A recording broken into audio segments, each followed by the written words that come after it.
Assalamualaikum warahmatullahi wabarakatuh.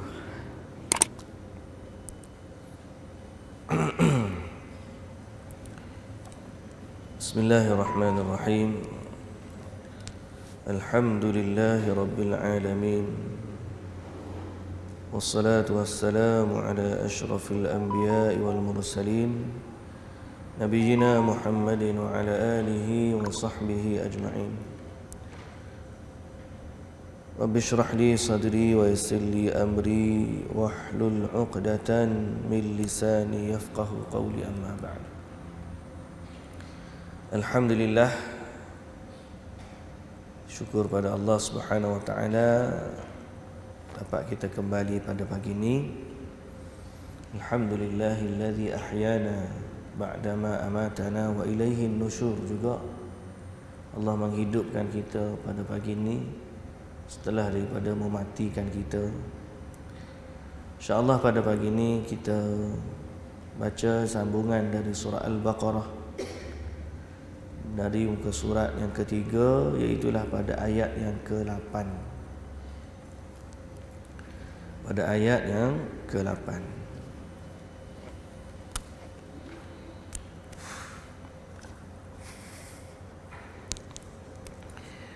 أعوذ بالله من الشيطان الرجيم.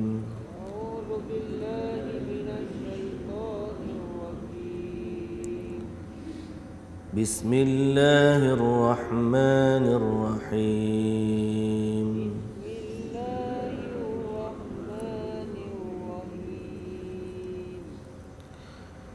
ومن الناس من يقول آمنا بالله وباليوم الآخر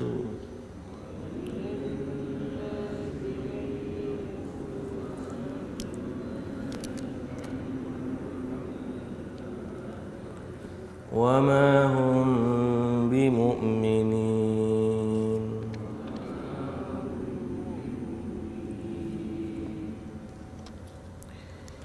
يخادعون الله والذين آمنوا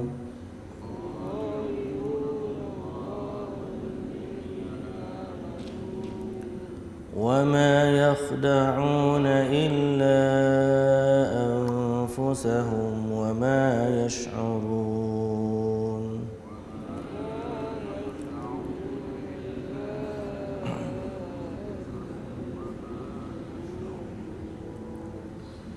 في قلوبهم مرض فزادهم الله مرضا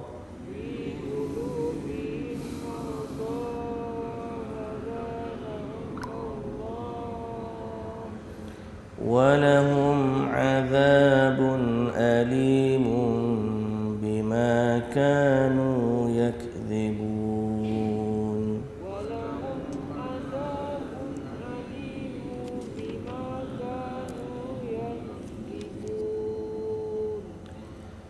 وإذا قيل لهم لا تفسدوا في الأرض قالوا إنما نحن مصلحون.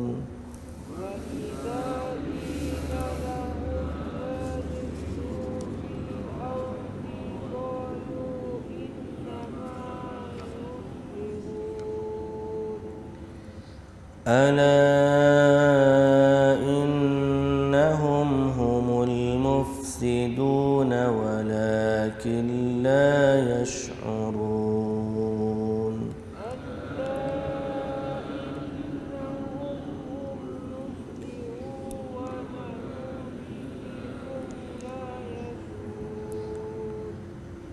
وإذا قيل لهم آمنوا كما آمن الناس قالوا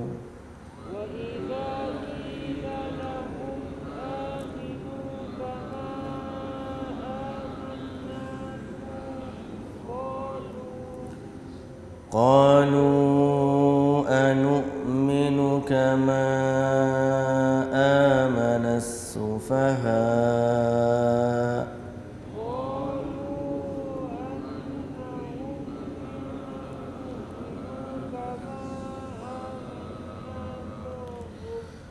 ألا إنهم هم السفهاء ولكن لا يعلمون.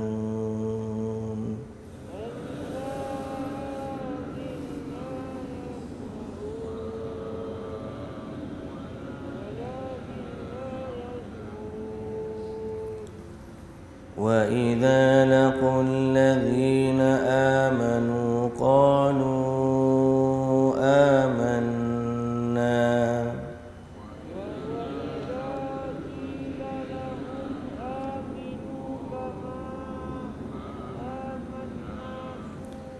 وإذا خلوا إلى شياطينهم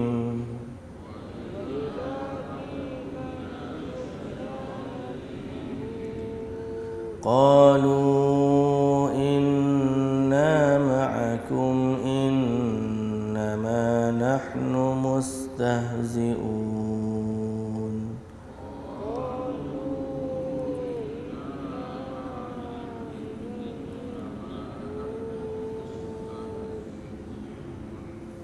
الله يستهزئ بهم ويمدهم في طغيانهم يعمهون.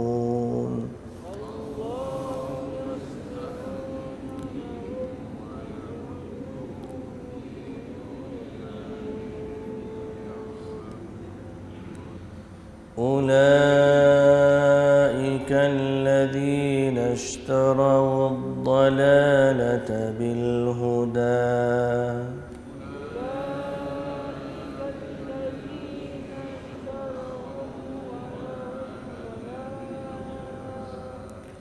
فما ربحت تجارتهم وما كانوا مهتدين.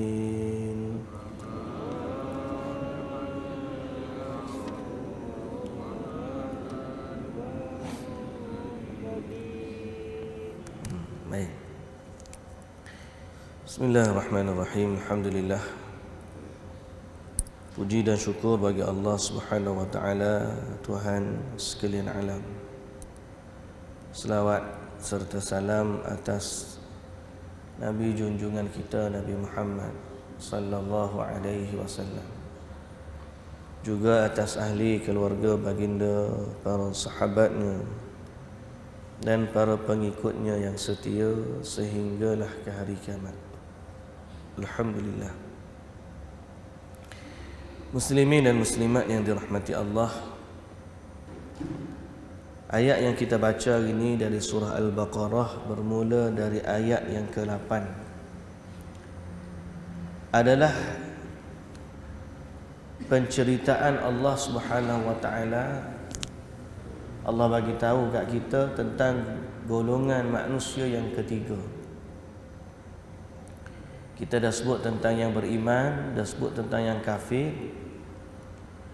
Kemudian Allah Subhanahu wa taala nyatakan golongan yang ketiga, iaitu orang yang mencampurkan antara keimanan dengan kekufuran. Golongan ini dinamakan golongan munafiqin. Golongan munafiqin. Golongan ni ialah golongan yang menzahirkan iman, tapi dia menyembunyikan kekufuran. Menyembunyikan kekufuran. Dan pada mereka ada banyak sifat-sifat yang Allah Ta'ala jelaskan dalam Quran, tetapi disebut sebagai nifaq. Ini ialah secara umumnya nifaq ni zahirnya elok, dalamnya buruk. Kita boleh sebut sebagai musang berbulu ayam. Bahasa mudah, musang berbulu ayam. Maknanya luar nampak lain, dalamnya sebenarnya lain. Dan nifaq ni ada dua kategori. Satu, nifaq yang bersifat i'tiqad, nifaq i'tiqadi, nifaq akidah. Maknanya akidah dia tu yang dia sembunyikan akidah kekufuran. Dia zahirkan akidah keimanan, dia sembunyikan akidah kekufuran. Itu nifaq akidah, i'tiqadi bahasa tu. Nifaq yang kedua dia panggil nifaq amali. Nifaq amali.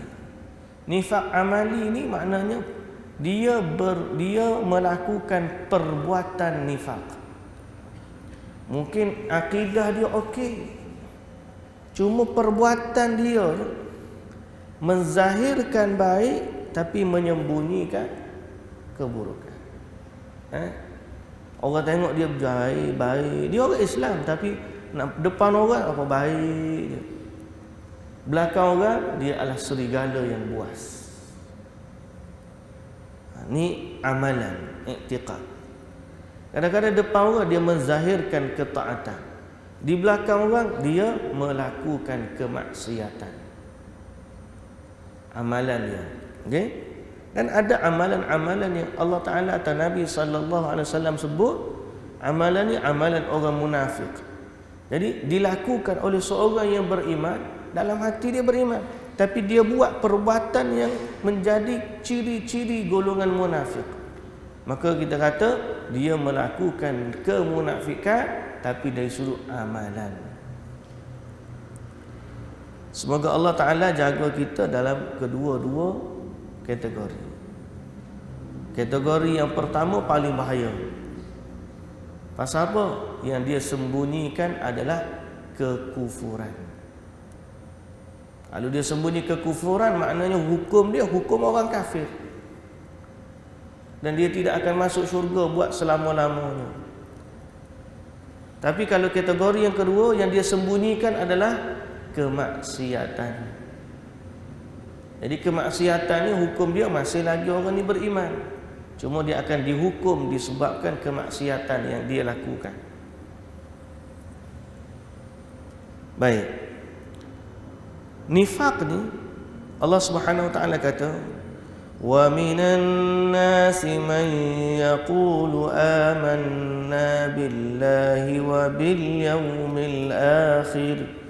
Dan ada di antara manusia yang berkata, kami beriman dengan Allah dan dengan hari akhirat. Dia kata, tapi Allah kata, wa ma hum bimu'minin, mereka sebenarnya tidak beriman. Mulut dia kata beriman, Allah kata dia tidak beriman. Pasal apa? Yukhadi'un Allah, dia menipu Allah, dia cuba menipu Allah. Walladzina amanu, dan dia cuba menipu orang-orang yang beriman. Dia bukan cubalah, memang dia menipu pun lah. Mereka ni menipu Allah, menipu orang-orang yang beriman. Tapi dia sangka dia boleh tipu. Dia sangka dia boleh tipu lah. Allah jawab, wa ma yakhda'una illa anfusahum wa ma yash'urun. Dan tidaklah mereka menipu atau memperdaya, melainkan mereka memperdaya diri mereka sendiri. Dia nak tipu orang Nabi, nak tipu Allah, nak tipu orang beriman, sebenarnya dia tipu diri dia sendiri. Pasal apa? Siapa yang rugi? Allah tak rugi, Nabi tak rugi, orang beriman tak rugi. Yang rugi diri dia sendiri. Fi qulubihim maradun fazadahumullahu marada. Di dalam hati mereka ini, pasal apa dia jadi macam tu? Di dalam hati mereka adalah ada penyakit. Penyakit apa tu? Penyakit yang dimaksudkan di sini ialah bukan kanser. Bukan kanser hati dah. Penyakit yang ada dalam hati mereka ialah rasa syak, ragu. ragu terhadap kebenaran Islam. Dan ada yang menyebut hasad, dengki, kerana dia dengki kepada Rasulullah sallallahu alaihi wasallam. Apa yang dimaksudkan dengki ni juga? Baik, muslimin dan muslimat yang dirahmati Allah, bila bermulanya penyakit munafik ni ada, penyakit nifak ni bila ada? Start bila? Waktu Nabi duduk di Mekah, solid, tak ada golongan munafik. Tak ada golongan munafik yang menyembunyikan kekufuran, yang menzahirkan keimanan. Tak ada. Bahkan di Mekah ada terbalik, menyembunyikan keimanan, menzahirkan kekufuran di Mekah. Sebab kena azab, kena gapo, kena, jadi mereka ni masuk Islam diam-diam. Sebahagian daripada mereka lah masuk Islam diam-diam, duduk di luar, mengaku dia tak pergilah sembah berhala, tapi dia mengaku bukan Islam. Tapi dalam hati dia sebenarnya dia orang Islam. Dia balik rumah, dia semayang sendiri-sendiri. Seperti kisahnya Mus'ab bin Umair di awal masuk Islam. Mus'ab bin Umair awal-awal masuk Islam, dia tak bagi tahu kepada keluarga dia masuk Islam. Dia diam-diam masuk dalam rumah, dia semayang. Keluar, dia buat macam biasa. Balik rumah, dia semayang. Maknanya orang tak nampak dia Islam, tapi sebenarnya dia Islam. Begitu juga seperti Ammar bin Yasir. Waktu Ammar bin Yasir diseksa dengan keluarga dia, ayah dia Yasir mati dibunuh, mak dia Sumayyah mati dibunuh. Bila sampai pak dia, orang paksa dia mengaku kekufuran, dia pun akhirnya mengaku. Tapi dalam hati dia masih lagi beriman. Lalu Allah Ta'ala turunkan ayat, illa man ukriha wa qalbuhu mutmainnun bil iman. Kecuali orang-orang yang dipaksa untuk mengatakan kalimah kufur, tapi hati dia masih lagi ada keimanan.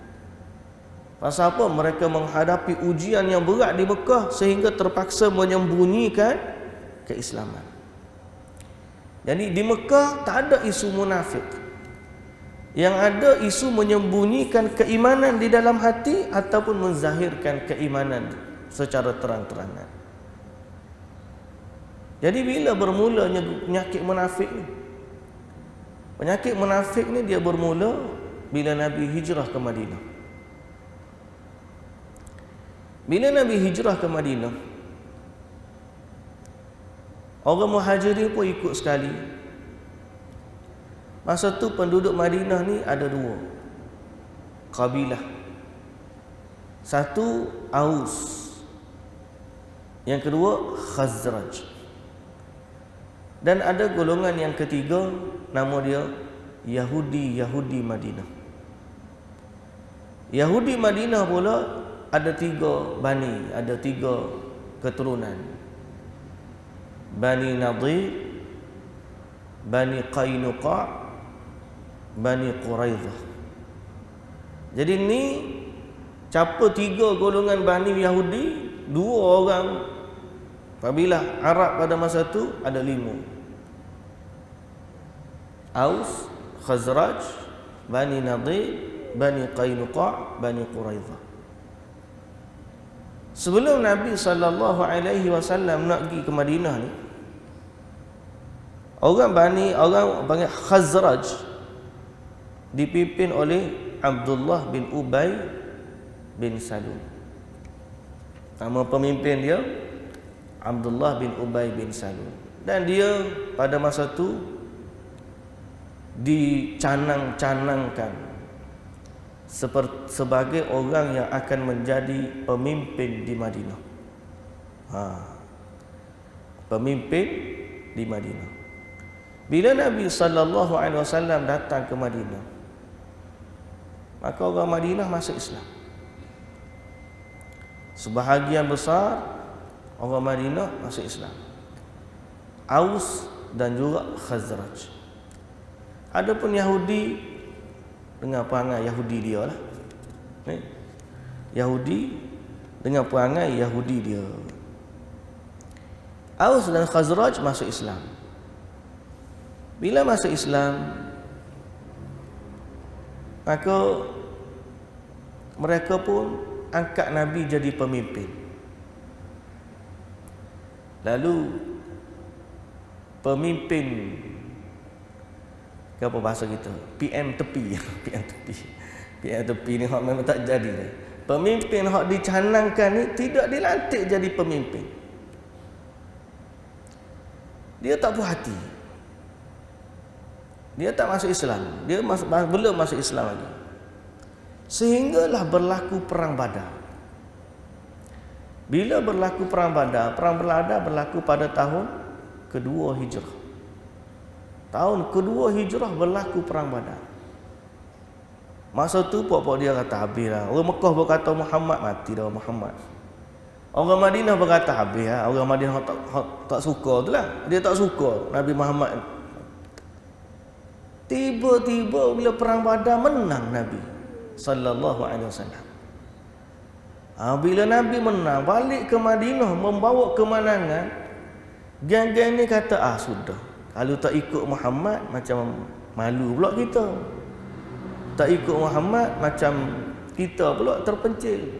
Orang kaum dia ni ramai dah masuk Islam. Aus dan Khazraj ni ramai masuk Islam. Jadi geng-geng ni pun dia duk baik dengan Yahudi. Tapi nak mengaku Yahudi tidak juga sebab kabilah dia ni kuat. Dia pun ambil jalan selamat bagi dia lah, jalan selamat bagi dia lah. Mengaku sebagai orang Islam. Masuklah Islam, tapi sebenarnya dalam hati mereka ada kebencian terhadap Nabi dan juga Islam. Nama pemimpin dia Abdullah bin Ubay bin Salul.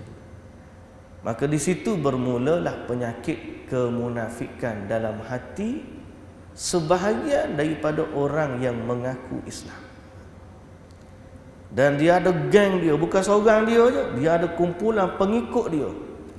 Pengikut tegar dia. Hardcore, die hard fan dia panggil. Akar umbi bahasa politik lah. Dia ada penyokong dia ni memang setia dengan dia. Dan mereka inilah menjadi duri dalam daging, api dalam sekam, gunting dalam lipatan, dan mereka adalah musang yang berbulu ayam. Golongan ni dipanggil golongan munafik. Dia berusaha untuk merosakkan Islam dalam rupa wajah mengaku Islam.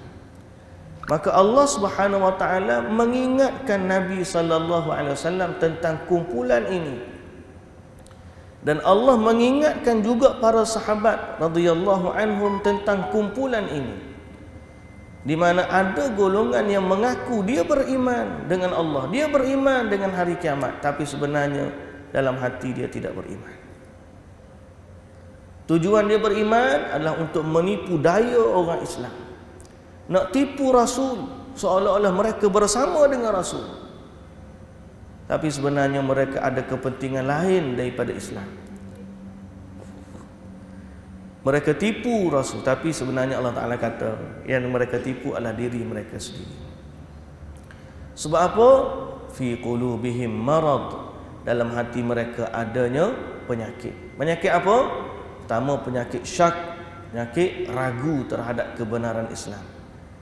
Yang kedua, penyakit apa? Hasad, dengki.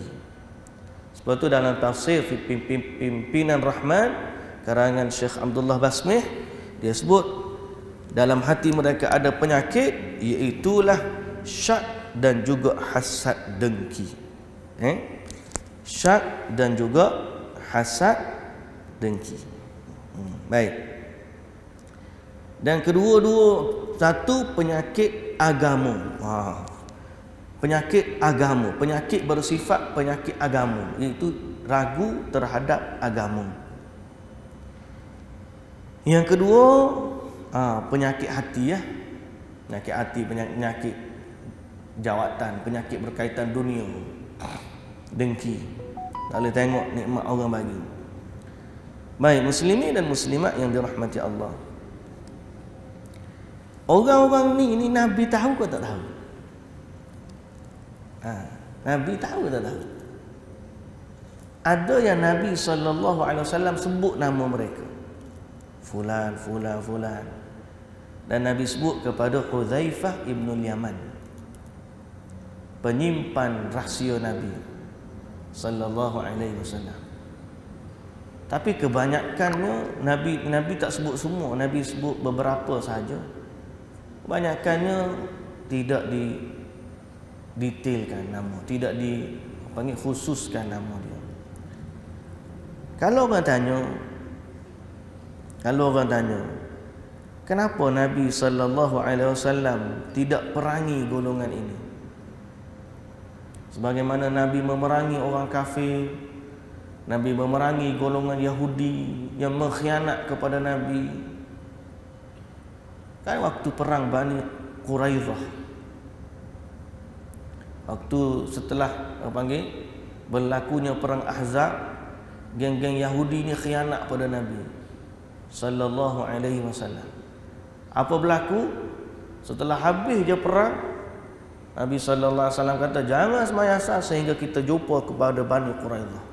Cepat-cepat pergi kepada Bani Quraidah, kepung. Lepas dikepung, akhirnya apa keputusannya? Semua lelaki, golongan lelaki mati, dibunuh. Golongan wanita keluar. Ada golongan mereka juga dihalau. Akhir sekali semua dihalau daripada Madinah. Tapi munafik ada sampai ke sudah. Persoalan, kenapa munafik tidak dibunuh oleh Nabi sallallahu alaihi wasallam? Pertama, kerana Yahudi dia tidak menzahirkan Islam. Yahudi dia jelas dia lawan Islam. Jelas dia tak mengaku pun, dia tak mengucap pun la ilaha illallah Muhammadur Rasulullah. Jadi tak ada orang pun kata dia ni orang Islam. Dia memang Yahudi, dia mengaku dia Yahudi, dia memusuhi Islam secara walaupun halus ataupun secara terang-terangan, tapi semua orang tahu mereka bukan Islam. Beza golongan munafik. Golongan munafik ni orang lain, orang di luar Islam melihat mereka adalah Islam. Jadi kalau Nabi sallallahu alaihi wasallam bunuh mereka, apa yang akan berlaku? Akan berlaku fitnah terhadap agama Islam. Sebab orang luar dia tak tahu penyakit hati dalam. Orang luar akan kata apa? Tengok tu Muhammad, siapa masuk Islam, dengan orang Islam pun dia bunuh. Jadi sebagaimana yang disebut dalam hadis, yang disebut juga dalam sahih, dalam hadis yang sahih, Nabi sallallahu alaihi wasallam sebut, inni akrahu an tatahaddatsa al-arab anna Muhammadan yaqtulu ashabahu. Sesungguhnya aku tidak suka golongan Arab bercakap-cakap bahawa Muhammad telah membunuh sahabat-sahabatnya. Sebab orang luar dia tak tahu. Dan dalam hadis yang sahih, Nabi sallallahu alaihi wasallam sampai kalau mati pun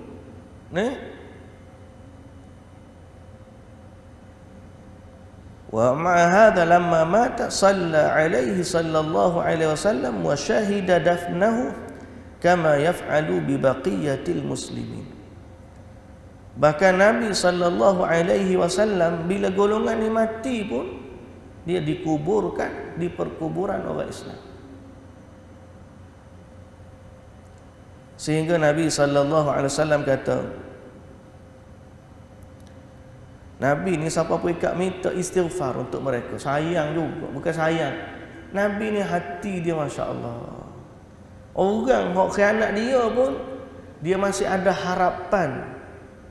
Orang ni biarlah, dia duduk dengan sekali dengan orang Islam, mudah-mudahan lama-lama dia dapat hidayat, dia masuk Islam. Tengok orang Taif baling dia dengan batu. Nabi tak doakan kebinasaan mereka. Sallallahu alaihi wasallam. Alangkah indahnya akhlak Nabi kita. Malah dia doakan kepada Allah, ya Allah, mudah-mudahan akan ada daripada keturunan mereka yang baling aku dengan batu ni, akan ada di kalangan mereka orang yang masuk Islam. Tu orang yang baling batu pada Nabi. Ni orang menzahirkan Islam. Di saat mereka istighfar, minta suruh Nabi istighfar kepada mereka, Nabi istighfar. Cuma Allah Ta'ala kata, istaghfir lahum aw la tastaghfir lahum. In tastaghfir lahum 70 marratan falan yaghfirallahu lahum. Kamu istighfarlah untuk mereka Muhammad. Kalau kamu istighfar kau tak istighfar kau, Allah Ta'ala kalau istighfar 70 kali sekalipun, Allah Ta'ala kata lan yaghfirallahu lahum. Allah tidak akan ampunkan mereka sebab dalam hati mereka tak ada iman. Syarat nak ampun dosa ni apa? Mesti beriman. Kalau tak ada iman, tak akan ada dosa yang terampun. Jadi orang munafik, Nabi istighfar banyak mana pun, dalam hati dia tak ada iman. Bila tak ada iman, Allah Ta'ala kata, in tastaghfir lahum 70 marratan falan yaghfirallahu lahum. Kalau kamu istighfar kepada golongan munafik 70 kali sekalipun, Allah Ta'ala kata la yaghfirallahu lahum. Allah tidak akan ampunkan dosa mereka. Dan Nabi SAW kata, inni khuyyirtu fakhtartu. Aku diberi pilihan oleh Allah. In tastaghfir lahum, istaghfir lahum aw la tastaghfir lahum. Ayat Quran surah At-Taubah, Allah Ta'ala kata, istaghfir lahum aw la tastaghfir lahum. Kamu pilihlah, nak istighfar ke atau kamu tak nak istighfar, terpulang kepada kamu. Tapi kalau kamu istighfar 70 kali sekalipun, Allah tidak akan ampunkan dosa-dosa mereka. Jadi Nabi kata apa? Khuyyirtu, Allah bagi pilihan kepada aku, istighfar ataupun tidak istighfar. Maka aku pilih untuk istighfar kepada mereka, dengan harapan mudah-mudahan ada di kalangan mereka orang yang beriman nanti. Dahsyatnya Nabi SAW akhlak dia. Orang ni siapa? Khianat dia ni. Orang pengkhianat ni, Allahu Akbar. Besarnya rupa jiwa Nabi SAW. Dan besarnya harapan dia, biarlah ada di kalangan mereka orang yang beriman. Dan dikata apa? Wa fi riwayah law a'lamu anni law zidtu ala 70 yughfaru lahu lazidtu. Dan kalau aku tahu, Allah Ta'ala sebut 70 kali. Kalau aku tahu lebih daripada 70 kali itu Allah terima, sebab Allah kata kalau kamu istighfar 70 kali, aku tak akan terima. Nabi kata kalau aku tahu 70 lebih daripada 70 kali Allah akan terima, nescaya aku akan istighfar. Tengok, Nabi jaga pertama, jaga sum'ah orang Islam, supaya orang kafir yang belum lagi masuk Islam tidak memandang, oh kalau masuk Islam pun tak selamat juga, Muhammad sahabat dia pun dia bunuh. Nampak tak comel akhlak ni? Tapi bukan kerana semata-mata nak tunjuk kepada orang. Akhlak Nabi sendiri memang macam tu. Dia buat tu supaya ada harapan, mudah-mudahan ada di kalangan mereka yang betul-betul beriman dan kemudian diampunkan dosa mereka oleh Allah Subhanahu wa Ta'ala. Masalah hati ni kan begitu. Baik muslimin dan muslimat yang dirahmati Allah Subhanahu wa Ta'ala, Adapun kalau Umar radhiyallahu anhu bila dia tahu mana nama hak Nabi, hak khusus fulan bin fulan, hak disebut secara khusus tu, kalau dia meninggal tak pergi sembahyang lah. Tidak menyembahyangkan. Hak tak tahu nama, lepas daripada hak disebut nama khas, hak tak tahu nama, dijalankan urusannya sebagai orang Islam biasa. Cuma hukum mereka di sisi Allah bukan orang Islam. Jadi hukum mereka, kita bermuamalah dengan mereka muamalah orang Islam. Lalu dia mati, dimandikan, dikafankan, disalatkan, dikuburkan di perkuburan orang Islam.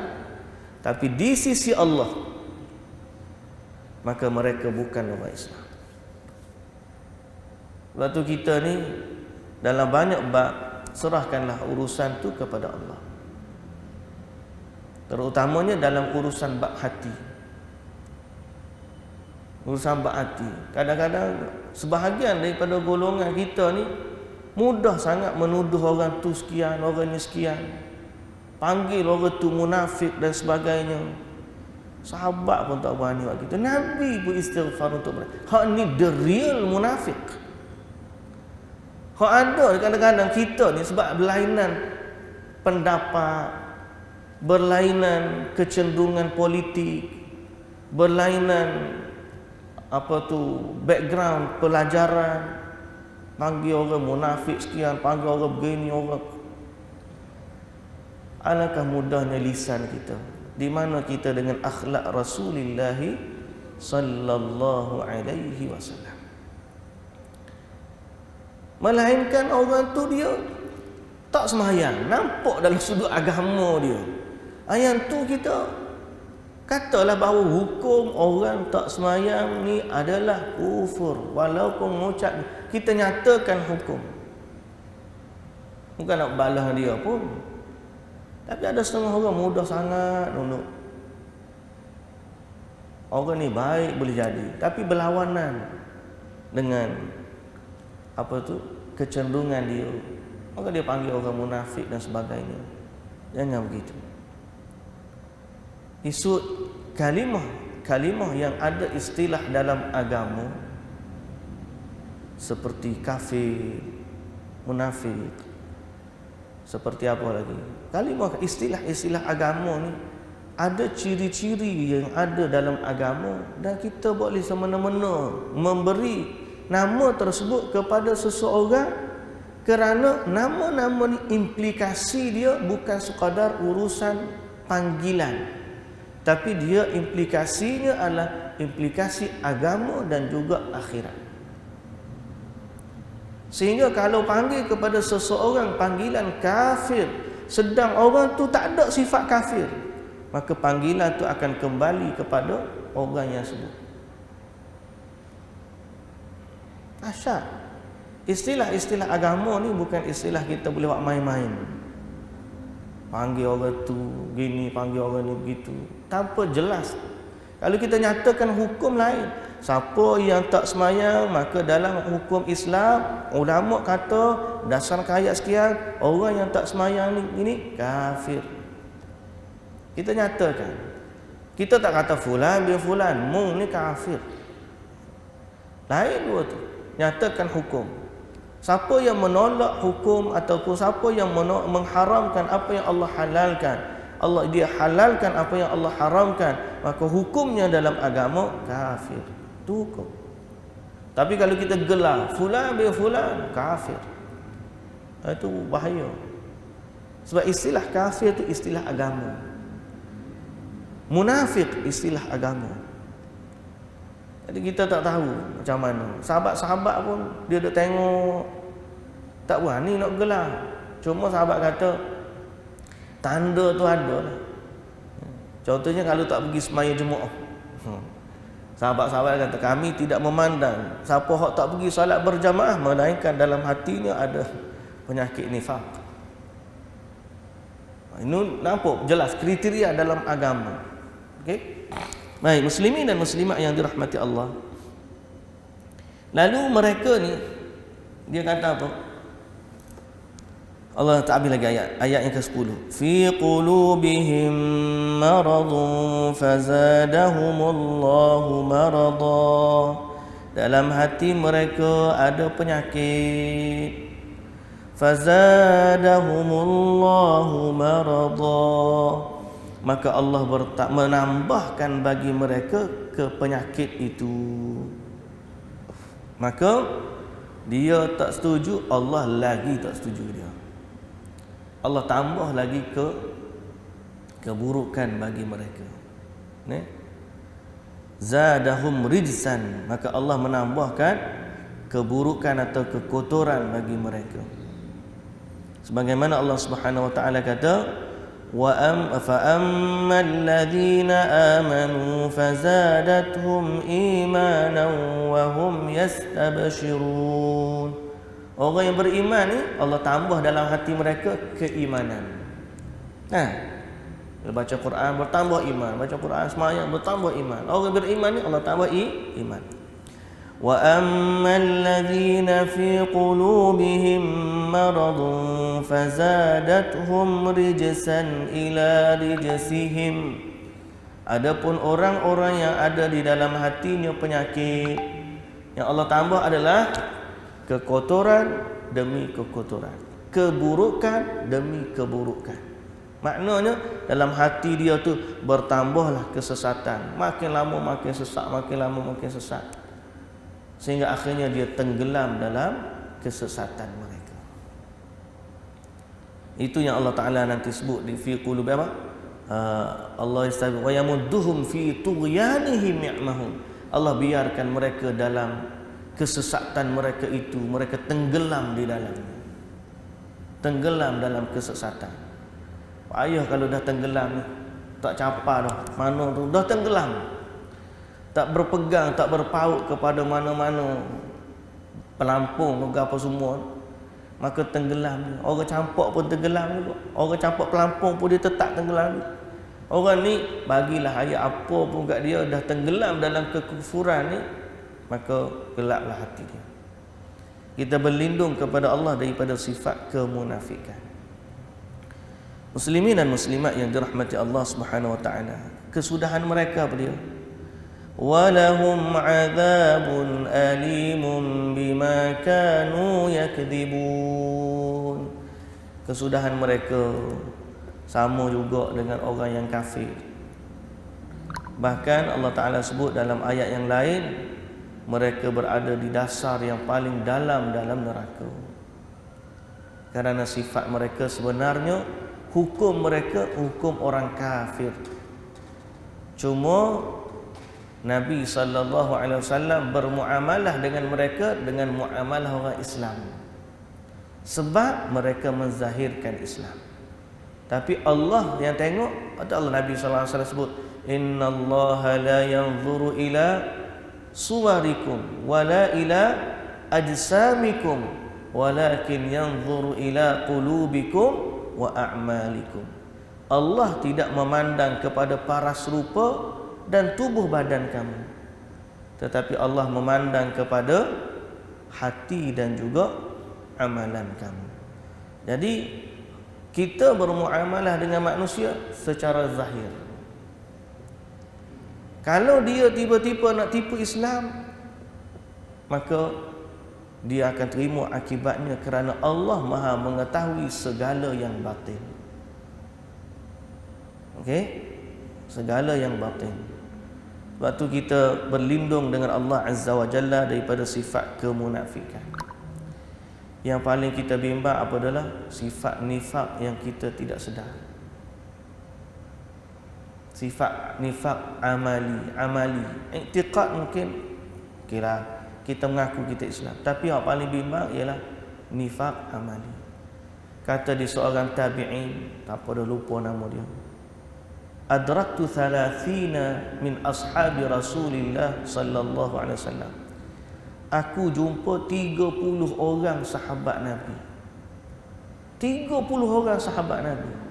Semuanya mereka takut kepada penyakit nifak.